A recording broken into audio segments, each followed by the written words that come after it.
All right, let's do something a little different today. We're going to build a universe from the ground up.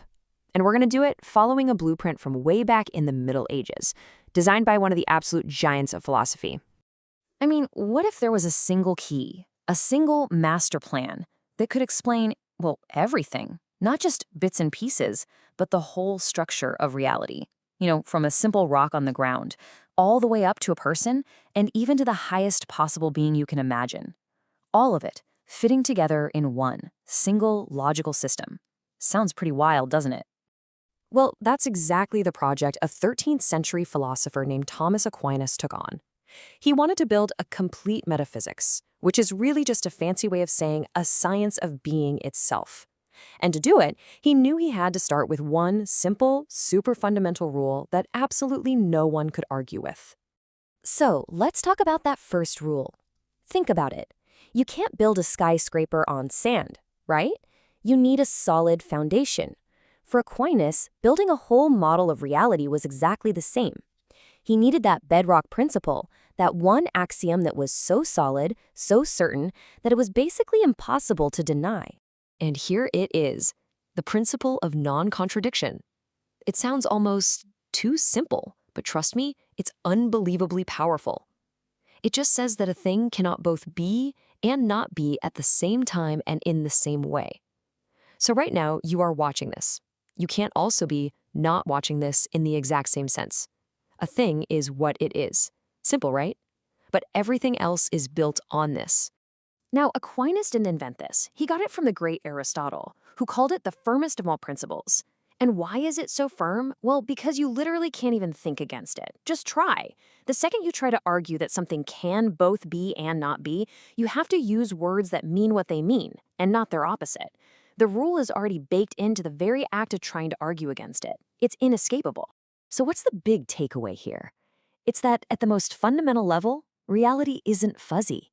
There is a sharp, clear line between what is and what is not. And that simple, stark division, that's the starting block for everything else.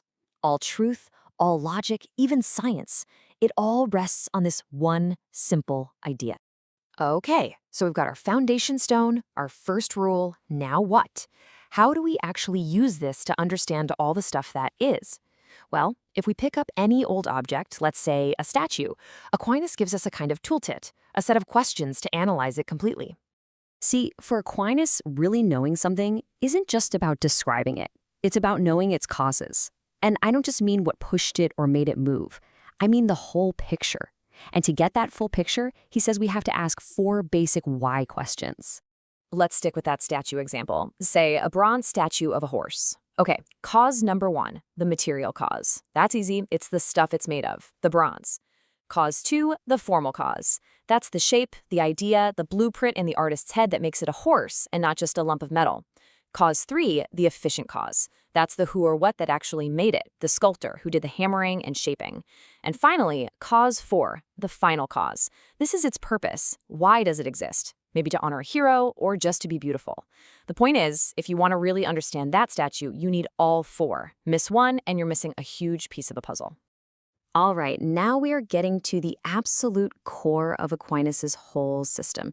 This next idea, this is the engine that drives everything we're talking about.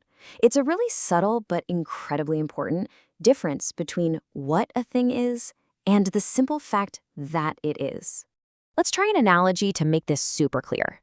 Imagine you have a blueprint for a house. It's got everything, right? The number of rooms, the layout, the materials. It tells you everything about what the house is. We're going to call that its essence. Now, over here, you have the actual house, built, standing on a piece of land. You can walk into it. We'll call that its existence. Now, here's the kicker. You can have the blueprint, the essence, without ever having the actual building, the existence. So that first part, that's essence, essentia in Latin. It's basically the whatness of a thing. It's its definition. So the essence of being human is being a rational animal. The essence of a triangle is being a 3-sided plane figure. It's that pure idea, the blueprint that our minds grab onto when we understand a concept. And the other part is existence, or esse. And this is key. It's not part of the definition. It's the act that makes that definition real. Aquinas calls it the act of being. It's a spark that takes the blueprint and actually builds the house. It's just the raw, brute fact that something is instead of not being. Okay, so if for everything we see around us, trees, people, stars, the blueprint, its essence, and its actual being, its existence, are two separate things, where does that lead? What does that imply? Because this isn't just for a philosophy exam. This idea has a massive consequence that's really the peak of his whole system. Yeah, think about it. I can perfectly describe a unicorn. We all know its essence, right? Horse with a horn. But just understanding the blueprint doesn't magically make unicorns pop into existence. The same goes for me. Just because you understand the essence of human, that doesn't guarantee my specific existence. So it follows that for anything where the what and the that are separate, something else must have given it existence. Something had to take the blueprint and actually do the building. And that chain of what gave this existence can't just go on forever. That's a logical dead end. So there has to be some first cause of existence. Some being that doesn't get its existence from something else, but whose very nature is to exist. For Aquinas, this logically has to be God. He is the one and only being where essence and existence are the exact same thing. His blueprint is existence. He isn't just another being on the list. He is what Aquinas calls subsisting being itself.